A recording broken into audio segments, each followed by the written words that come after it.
ফ্যাসিস্টদের উৎসাহ দিতে একটি মহল অন্তর্বর্তী সরকারের বিরুদ্ধে নেতিবাচক প্রচারণা চালাচ্ছে, এমন অভিযোগ করেছেন অর্থ উপদেষ্টা ডক্টর সালেউদ্দিন আহমেদ।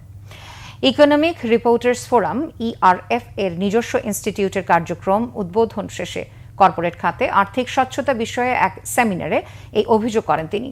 অনুষ্ঠানে ফাইন্যান্সিয়াল রিপোর্টিং কাউন্সিলের চেয়ারম্যান সাজ্জাদ হোসেন ভূঁইয়া বলেন, অর্থনীতির সমৃদ্ধির জন্য আর্থিক খাতে কর্পোরেট শৃঙ্খলা জরুরি, কিন্তু এ বিষয়ে স্বচ্ছতা নিশ্চিতে হিসাব ব্যবস্থায় হস্তক্ষেপ করলেই কর্পোরেট খাতের লোকজন চরম নাখোশ হন।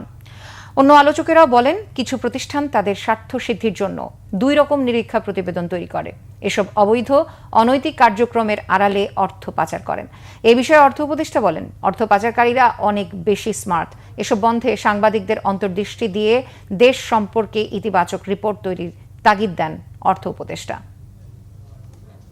কোম্পানিতে কত কিছু তেরেসমাতি হয়, আমি তো মাঝে টের পাই কি হচ্ছে না হচ্ছে।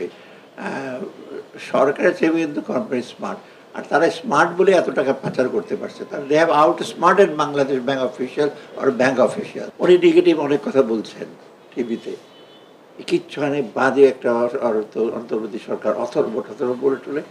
তারপরে this is the narrative of some people who are helping the fascists. এই ন্যারেটিভগুলো বলে উনি অন্তর্বর্তী সরকারকে আরও দুর্বল করছে এবং ফ্যাসিস্টকে আরও উৎসাহ দিচ্ছে। তারপর ওনারা কী করে না, কিছু তো করে, তো টাকা পয়সা মারে নাই, ব্যাংকটাতে চেষ্টা করছে, তারপরে ফরেন এক্সচেঞ্জ বেড়েছে, কিছু তো করছে।